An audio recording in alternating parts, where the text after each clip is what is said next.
Assalamualaikum dan selamat pagi. Anda sekarang sedang menonton segmen Realiti Rakyat di Awani Pagi bersama saya Jiji Ahmad dan juga Naila Huda. Dan di Astro Awani kami membawakan Realiti Rakyat, tumpuan khas yang mengangkat suara rakyat dan realiti kehidupan mereka akibat COVID-19 serta aktiviti-aktiviti sepanjang Perintah Kawalan Pergerakan Bersyarat ini. Dan semestinya wabak COVID-19 tidak akan melemahkan kita jika kita bersama-sama menghadapinya. Anda tidak berseorangan dalam menghadapi waktu getir ini, Naila. Ya, dan untuk rakyat, anda boleh menghubungi Astro Awani. Untuk kepimpinan pula, Astro Awani akan memberi peluang kepada setiap wakil rakyat yang anda lantik untuk menyuarakan bagaimana realiti di kawasan anda.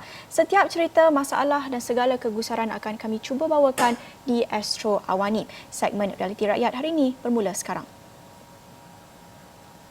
Ya, baik. Dalam menjadikan kitaran ekonomi semakin sihat, beberapa elemen perlu dibantu dalam memastikan kelangsungannya akibat penutupan ekonomi selama 2 bulan kerana penularan COVID-19. Dan semalam juga ada pengumuman pelan pemulihan ekonomi jangka pendek oleh Perdana Menteri Tan Sri Muhyiddin Yassin yang memperkenalkan 40 inisiatif bernilai 35 bilion ringgit di bawah Pelan Jana Semula Ekonomi Negara atau PENJANA. Antara lain, ia turut memberi manfaat dan peluang kepada pemain industri, perusahaan kecil dan sederhana PKS serta mikro. Tapi kita nak juga mahu melihat bagaimana pelan ini memberi kesan kepada dua pihak. Satu adalah kita nak lihat daripada pandangan pakar PKS dan kita juga seorang lagi adalah pengusaha PKS luar bandar. Bagaimana ia memberi kesan, dan kita akan mulakan dengan pengusaha Encik Mahazir Abdul Hamid, seorang pengusaha pusat Senturi Landak Raya Kampung Tala Jeneri. Selamat pagi Encik Mahazir. Ya, selamat pagi. Dan kita nak tahu sebagai bagaimana ya Encik Mahazir boleh memulakan perusahaan landak ni dan mengapa memilih landak sebagai sumber menjana pendapatan, dan biasa kita lihat landak ni sebagai haiwan peliharaan. Ya, terima kasih Ji dan juga Naila. Kita di kawasan luar bandar ni kita juga cubalah mencari sesuatu yang boleh menjadikan kawasan luar bandar ni kawasan yang menarik. Jadi saya nampak peternakan landak ni sebagai satu sektor baru yang kita boleh komersialkan di kawasan luar bandar. Dan walaupun benda ni satu perkara yang masih baru di kalangan orang ramai, tetapi dia sebenarnya ada peminat tersendiri. Dan yang lebih penting pada itu ialah dia ada nilai komersial yang tersendiri. Baik, Encik Mahazir, pagi ini kita nak bincangkan tentang pelan yang telah diumumkan semalam, iaitu PENJANA, yang mana sebanyak 700 juta ringgit diperuntukkan buat perusahaan kecil dan sederhana dan juga syarikat mikro. Dan apa reaksi Encik sendiri terhadap pelan yang diumumkan semalam? Ya, sebagai pengusaha ternakan landak di kawasan luar bandar ni, saya rasa ini satu berita yang menarik untuk kami sebagai antara pihak yang turut terjejas ekoran wabak COVID-19. Jadi apa yang kita harap ialah daripada apa yang kerajaan umumkan ini, sistem penyampaian ataupun penyaluran bantuan itu sendiri tidak akan menghadapi banyak kerenah lah. Dan yang keduanya, kita harap semua sektor yang kerajaan nak bantu ini tidak boleh ada yang tercicir ataupun terkecuali. Sebab saya sebut begini kerana dalam sektor peternakan landak raya ini, dia masih lagi tidak ada caretaker. Maksudnya agensi yang nak bertanggungjawab kepada industri peternakan landak ni belum ada. Sebab secara terus terangnya saya sebut, landak tidak diletakkan di bawah agensi seperti Kementerian Pertanian ataupun Jabatan Veterina. Kita yang menjaga kita ialah selama ni ialah Jabatan Perkhidmatan. Tetapi di peringkat Jabatan Perkhidmatan, mereka tidak ada satu unit ataupun cawangan yang boleh kita sebutkan sebagai membantu usahawan ni. mereka lebih kepada pelesenan, penguatkuasaan dan sebagainya. Yep. Jadi kat sini kita nampak ada sikit tergantung. Jadi kita harap kerajaan dapat mengambil kira perkara-perkara yang saya sebutkan tadi. Okey, baik, kita akan kupaskan berhubung dengan isu penyaluran bantuan peruntukan yang telah diumumkan itu. Tapi sebelum itu kita juga nak memperkenalkan tetamu kita pagi ini juga, Abdul Azhari bin Abdul Wahid, merupakan Ketua Pegawai Eksekutif Akademi Usahawan Mikro AUM, yang akan mengupaskan dan juga memberi pandangan dari sudut pakar ekonomi, apa pandangannya terhadap pelan penjana yang telah pun diumumkan semalam, dan juga kita dengarkan apa yang dikongsikan Encik Mak Zee tadi berhubung dengan perusahaan PKS luar bandar sebagai contoh. Tetapi reaksi pertama Encik Azhari sendiri berhubung dengan pelan penjana yang telah pun diumumkan semalam. Boleh kongsikan? Alright, terima kasih Dini dan juga Nabila. Sebenarnya secara keseluruhan semalam bila saya mendengar pengumuman daripada Amat Perubatan ini, saya boleh nyatakan bahawa antara stimulus ataupun rancangan yang diberikan dalam penjana ni banyak sebenarnya membantu usahawan, terutama dalam jangka pendek. Jadi memang target kerajaan pun memang untuk jangka pendek, dan kebanyakan daripada pelan yang dinyatakan semalam dapat membantu, terutama dalam bentuk cash flow pemain PKS. Antara yang paling perlu saya highlight macam bantuan upah gaji yang diteruskan untuk 3 bulan yang akan datang. Sebenarnya banyak lagi bantuan-bantuan yang dipanjangkan lagi seorang SR, seperti macam fund untuk dana pembiayaan, loan dan sebagainya, dan juga bantuan kepada PKS Mikro melalui BSN dan juga Tekun. Namun begitu, kami sebagai pemain PKS ni, saya daripada itu saya juga mempunyai perniagaan yang lain. Jadi kami kata orang risaukan adalah dibanding yang Cik Mahathir tadi, memang dari segi pelaksanaan. Dan kita yakin semua ada kekangan masing-masing, kerajaan ada kekangan masing-masing. PKS juga perlu main peranan untuk lebih agresif, lebih perlu ada inisiatif sendiri untuk mendapatkan maklumat sendiri. Namun begitu, kadang-kadang komunikasi itu sedikit breakdown. Contohnya dari segi destinasi. Kalau kita pernah ingat dulu masa GDP awal-awal dulu, alhamdulillah sekarang 76% diluluskan, alhamdulillah, very good news. Namun begitu pada awal-awal dulu agak confused antara istilah usahawan mikro tu, beberapa kami dari usahawan mikro yang telah dinyatakan oleh SDN, yang sepatutnya saya yakin sebenarnya yang lebih arif tentang peristilahan ini adalah SPCOM. Jadi kadang-kadang benda ini mengelirukan, dan kita faham kita dalam krisis, kita cuba upaya untuk sama-sama bersyadah lah. Itu yang saya rasa keseluruhan memang banyak bantu, namun pelaksanaan yang akan keseluruhan risaukan itu je. Ya. Kita nak juga pergi kepada Encik Mahathir. Encik Mahathir, kita nak memahami, Encik Mahathir mengadakan perusahaan landak raya sebagai sumber menjana pendapatan. Tapi bagaimana kita nak tahu Encik Mahathir terkesan masa-masa PKP yang dilaksanakan 2 bulan lalu dan sekarang PKPB. Macam mana kesan itu kepada perusahaan Encik Mahathir sendiri? Ya, saya di pusat Santuari ini kita menggalakkan kehadiran orang ramai untuk datang dan mengenali sendiri dengan lebih dekat apa yang haiwan yang dinamakan sebagai landak raya ni. Dan apa yang kita buat ialah kita tidak mengenakan bayaran. Kita bagi peluang untuk orang ramai datang dan menikmati sendiri peluang untuk bersama dengan haiwan yang masih lagi dikategorikan sebagai hidupan liar ni secara percuma sebagai satu galakan. Cuma masalahnya bila ada PKP ni, kita tidak boleh beroperasi sebagaimana syarikat-syarikat lain lah. Jadi dari segi itu kita agak terkesan, bukan agak terkesan lah, memang terkesan. Dan di pusat Santuari ini kita ada hasilkan pelbagai produk kesihatan yang berasaskan dalam raya. Jadi secara tak langsung kita juga tak dapat nak pasarkan hasilan daripada produk-produk kesihatan ini. Jadi ini memang menjejaskanlah kami di pusat Santuari. Encik Azhari, melihat kepada masalah yang dihadapi oleh Encik Mahathir sebagai pakar pelatih usahawan di UIM, bagaimana pandangan Encik Azhari sendiri melihat kepada perusahaan landak ini dan juga pengumuman yang diumumkan oleh Perdana Menteri dalam pelan penjana itu? Apa yang boleh dilakukan oleh Encik Mahathir yang bagi membantu memajukan perusahaan landak beliau ketika ini?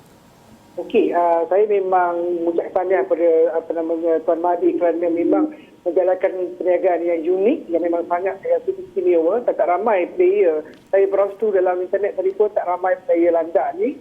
Memang sangat-sangat kata orang, istilah saya pakai exotic lah tuan, exotic.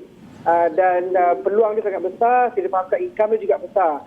Namun begitu, dari segi kata orang nak meneruskan perniagaan kita selepas COVID-19 ni ataupun selepas PKP ni, saya yakin masa PKP ni ramai cabaran yang memang tak detail, tak boleh orang datang melawan, tak boleh orang datang pergi dan sebagainya. Benda tu dijadikan kata orang kekangan yang sangat besar, cash flow pun kata orang koyak, tak ada hasil dan sebagainya. Namun begitu, antara yang diumumkan oleh Yang Amat Berhormat Perdana Menteri semalam, antara yang paling yang terkesan dalam pengumuman semalam bagi kami di Akademi Usaha Mikro adalah pendigitalan. Jadi usahawan luar bandar seperti Tuan Mahdi, saya yakin perlu ambil peluang untuk orang memulakan proses pendigitalan. Kalau belum mula, kalau sudah, kita boleh pertingkatkan lagi dengan inisiatif-inisiatif macam e-commerce, inisiatif latihan yang telah dinyatakan dengan jelas oleh Amat Berhormat semalam. Cuma dari segi kata orang pelaksanaan ilmu kelas virtual dan sebagainya itu mungkin masih baru lagi. Baru semalam announcement, mungkin dalam arrangement dengan agensi. Dan saya minta usahawan luar bandar macam Tuan Mahdi ambil peluang ni, sebab ini antara peluang yang mudah untuk kita memperbesarkan pasaran, bukan saja di tempatan, malah di luar negara, di antara bangsa. Di kita tahu ada masalah nak ekspor kerana tak boleh fly dan sebagainya. Namun begitu masih ada orang yang nak. Dan landak ni sebenarnya boleh jadi salah satu daripada alternatif juga perniagaan kepada yang terlibat dengan tourism. Mungkin tuan boleh naik pertingkatkan jadi seorang usahawan tourism. Orang usahawan tourism juga boleh intai peluang untuk berternak landak. Jadi benda ni saya tak langsung boleh bantu semua usahawan tempatan, terutamanya usahawan di luar bandar, Tuan Mahdi dan juga Nailah lah. Okey. Baik, kita nak dengarkan pula pandangan Encik Mahzir. Apa yang dicadangkan tadi adalah mengadaptasi kepada platform digital. Itu menjadi satu tumpuan utama package ataupun pelan yang diumumkan Pelan Penjana ini. Banyak tumpuan pada aspek digital. Dan sebelum ini kita dengarkan daripada pandangan penggiat industri pelancongan. Ada yang katakan walaupun pemasaran, pelbagai benda yang boleh dilakukan dalam aspek digital itu, tapi dalam masa yang sama apabila perniagaan itu tidak boleh dilangsungkan, terutamanya sektor pelancongan itu masih perlu kehadiran orang ramai, perhimpunan orang secara beramai. Dan kita lihat kepada tempoh pasca PKPB ini, mungkin dalam jangka masa yang panjang kita menjangkakan normal baharu di mana orang ramai mungkin lebih khawatir untuk masih pergi ke tempat-tempat zoo, pusat sanctuary dan sebagainya. Jadi bagaimana Encik Mahzir lihat kepada cadangan tadi untuk menerapkan aspek digital itu, tapi dalam masa sama banyak lagi operasi yang tak boleh dijalankan seperti biasa pasca PKPB. Apa pandangan Encik Mahzir? Adakah ia realistik cadangan itu? Ya, pada saya cadangan yang sangat baik. Cumanya saya nak kongsikan di sini, di kawasan luar bandar, kita sendiri menghadapi masalah infra dari segi khidmat digital. Contoh macam di kawasan saya sendiri, di daerah Sik, kami masih lagi bercakap tentang capaian talian telefon selular. Belum lagi bercakap tentang Unify, belum cakap tentang 5G, 4G. Jadi dekat situ kami menghadapi masalah apabila kami nak melakukan urus niaga secara digital. Kami tidak dapat menjalankan urus niaga tersebut disebabkan kekangan. Jadi saya harap melalui inisiatif ini, kerajaan menyalurkan bantuan dalam masa yang sama, kerajaan memperkasakan kemudahan digital di kawasan luar bandar. Sebab isu ni dah berlarutan saya ingat sejak sekian lama. Jadi segala bantuan yang kerajaan bagi ni perlulah selarilah dengan kemudahan-kemudahan yang kita perlukanlah seperti yang saya sebutkan tadi. Ya. Baik, kita lihat di sini ada satu jurang yang wujud amat besar ya antara pelaksanaan banyak sokongan terhadap infrastruktur ataupun pelan pendigitalisasi ini, tetapi dalam masa yang sama infrastruktur internet, capaian internet dan peranti sebagainya itu masih lagi menjadi satu kekangan yang besar buat mereka di kawasan luar bandar. Tapi kita akan sambungkan perbincangan kita selepas kita berhenti seketika, kembali selepas ini.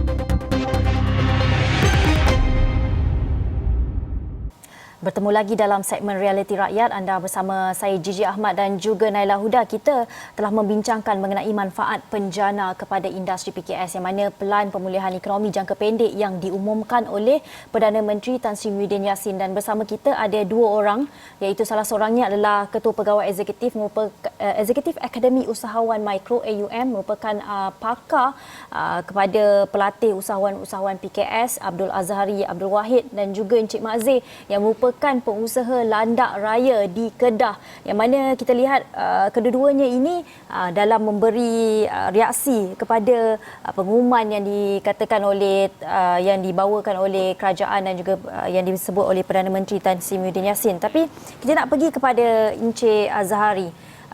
Daripada perbincangan kita sebelum kita berhenti berehat tadi, Encik Azhari mencadangkan mengenai pendigitalan. Encik Mazir mengatakan bahawa capaian internet di kampungnya, di tempatnya tidak berapa baik. Dan kita melihat balik kepada inisiatif yang diumumkan oleh Perdana Menteri. Dan bagaimana Encik Azhari melihat, adakah inisiatif ini dapat benar-benar membantu PKS dalam menghadapi krisis ekonomi ketika ini? Dan sebab ada pakar ekonomi mengatakan 60% aliran wang tunai tidak dapat dibawakan kepada PKS walaupun inisiatif ini diberikan. Bagaimana pandangan Encik Azhari sendiri? Alright, ada dua isu yang kita bawa tadi. Yang pertama pasal infrastruktur. Saya sebenarnya dah banyak juga highlight semalam dalam beberapa live yang saya jalankan sepanjang tempat pengumuman. Saya pernah nyatakan bahawa walau bagaimana hebat pun satu ketorang perancangan untuk stimulus membantu PKS ni, kita kena patah balik kepada infrastruktur. Terutama di luar bandar, macam apa kata Cik Mahdi tadi, package ni ada tapi infrastruktur tak ada, infra dia tak wujud di kampung, itu mungkin kurang. Jadi mungkin kalau ada plan untuk pertengahan dan juga kepanjang nanti, government terpaksa tengok benda ni secara lebih serius. Dan infrastruktur ni bukan saja kepada luar bandar, malah di bandar juga. Contoh kalau kami di akademik kita buat kelas virtual setiap hari Rabu dan juga hari Sabtu kita ajar orang buat belajar untuk mengajar di marketplace dan sebagainya. Kalau kami sendiri tak ada infrastruktur Zoom, tak ada infrastruktur Google Meet, mesti ada dalam Gmail, namun tak ada data unlimited. Jadi benda-benda ini juga memberi kekangan kepada usahawan untuk meneruskan mempromosi secara live, macam Cik Mahdi nak buat live dekat kampung. Jadi infrastruktur antara yang paling penting. Saya rasa kerajaan perlu lebih serius untuk bagi insentif kepada penggunaan teknologi live, Zoom, Google Meet, data plan unlimited. So benda-benda macam ni saya rasa boleh membantu sedikit banyak saya ada pencapaian secara infrastruktur yang lagi besar di kampung dan sebagainya. Dan dari segi pencapaian untuk dana yang diberikan kepada PKS adalah yang penting sebenarnya adalah keberkesanan agensi untuk memastikan komunikasi itu jelas kepada PKS dan seterusnya memudah carakan untuk PKS memohon dan sebagainya. Dan yang lebih penting adalah pemantauan. Saya rasa pihak MOF perlu pantau semua agensi berkaitan, terutamanya bank dan sebagainya dengan lebih baik. Saya tahu bila kita jalankan pemantauan, kali lebih ketuan lebih jelas dan lebih baik supaya aliran dana yang sepatutnya dikeluarkan kepada PKS itu lebih cepat. Dan ingat balik Naila, dengan kita dalam krisis sekarang ni, kita bukan dalam keadaan biasa. Jadi kalau kita masih patah balik kepada requirement macam biasa yang bukan krisis, saya tak faham tindakan, jika benar tindakan itu dijalankan, saya agak keliru dan agak terkesan. Dan saya rasa kesan ini kepada saya sendiri, malah kepada semua PKS lain. Dan saya yakin kerajaan dah buat cara yang terbaik untuk memberi yang terbaik kepada PKS. Namun itu kadang-kadang kita kena lihat balik keadaan sekarang yang krisis. Jadi requirement yang diperlukan untuk menyalurkan dana itu perlu ada requirement yang khas untuk PKS, terutamanya mikro yang unbankable, yang tak ada record, sometimes tak ada record proper accounting dan sebagainya. Tak boleh nak membuktikan bahawa dia orang punya jualan, dia orang punya ketorang, even sometimes ada isu dengan LHDN. Jadi benda-benda jadi saya rasa kerajaan perlu lebih telusuri lebih dalam, dan pemantauan daripada pihak-pihak berkaitan saya rasa lebih jelas untuk membantu PKS dalam keadaan krisis. Okey, baik, kita nak dengarkan pandangan Encik Mazir yang sebelum ini ada timbulkan isu penyaluran bantuan itu sendiri. Kalau boleh Encik Mazir kongsikan sebelum ini ada pakej prihatin, pakej lain perangsangan ekonomi dan sebagainya yang telah pun diumumkan oleh kerajaan. Boleh Encik Mazir kongsikan pernah terima bantuan-bantuan ini sebelum ini dan ada tak berdepan dengan sebarang cabaran, dan kalau ada cabaran untuk mendapatkan penyaluran bantuan itu, bagaimana untuk mengatasi masalah ini? Kerana apa yang ditimbulkan oleh Encik Azhari tadi, persoalannya adalah berhubung dengan PKS yang banyak, kebanyakannya tidak menyimpan rekod secara kemas dan sebagainya. Ini menjadi satu isu apabila untuk merayu bantuan, membuat permohonan bantuan dan sebagainya. Bagaimana pula dengan Encik Mazir pengalaman sebelum ini? Ya, kami di industri peternakan landak raya ni, seperti yang saya sebutkan tadi, kita tidak ada satu agensi caretaker yang mengambil berat, yang mengambil tahu tentang peternakan landak ni, melainkan Jabatan Perkhidmatan. Dan kalau ada pun kita dapat rujuk dengan Jabatan Veteriner dari segi khidmat nasihat, dari segi pandangan-pandangan mereka dalam soal peternakan. Tapi bila kita sebut tentang bantuan, dari segi penyaluran bantuan kepada PKS, kami memang tidak pernah menerima apa-apa bantuan lah. Maksudnya untuk kita mulakan perniagaan itu sendiri pun, kita dah terpaksa survive 100% dengan keuangan kita sendiri. Bila berlaku dalam bentuk pandemik COVID-19 ini akan memberikan satu lagi masalah besar juga kepada kita, kerana tidak ada bentuk penyaluran bantuan ni yang saya sebutkan di sini, maksudnya melalui agensi mana. Dan saya pernah memohon dulu bantuan untuk memperkasakan perusahaan ini, tetapi tidak mendapat maklum balas daripada agensi yang berkenaan. Masing-masing kita kata macam lepas tangan. Jabatan Pertanian dia kata landak ni di bawah Perkhidmatan. Jabatan Veteriner pun dia cakap macam tu. Tapi di Jabatan Perkhidmatan dia kata kami tidak ada unit usahawan yang mempunyai dana khas untuk membantu usahawan seperti peternakan landak. Jadi kami hang kat situ. Kami tidak dapat orang kata apa, nak cari mana pihak yang dapat membantu kami. Tapi bila kita dah berjaya buat sekadar yang termampu, kita berhadapan pula dengan masalah COVID-19. Jadi saya rasa keadaan yang sudah sedia ada agak membebankan tu, dia lagi bertambah beban. Jadi saya harap dari peringkat ini kerajaan dapat menyalurkan bantuan tanpa perlu melalui satu proses birokrasi yang besar. Dan lihatlah betul-betul sektor yang baru, walaupun tidak tersenarai lagi dalam jenis-jenis industri yang ada yang berpotensi, tetapi kerajaan boleh melihat benda ni dan boleh datang tengok sendiri kesan yang begitu baik dari segi orang kata apa,